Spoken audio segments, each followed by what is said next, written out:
Hi everyone, in this quick tutorial I'll show you how to block and unblock anyone on Facebook in just a few steps.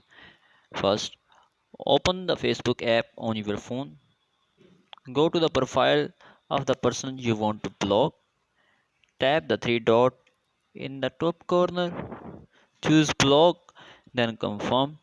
Now, that person is blocked and want to see your profile on your post.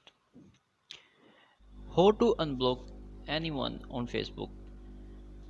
Open Facebook app again, tap the menu three lines, scroll down to setting and privacy.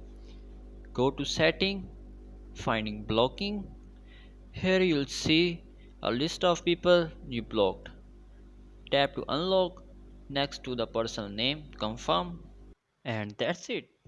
You are learned how to block and unblock someone on Facebook easily. Don't forget to like, share, and subscribe for more Facebook tips. Goodbye.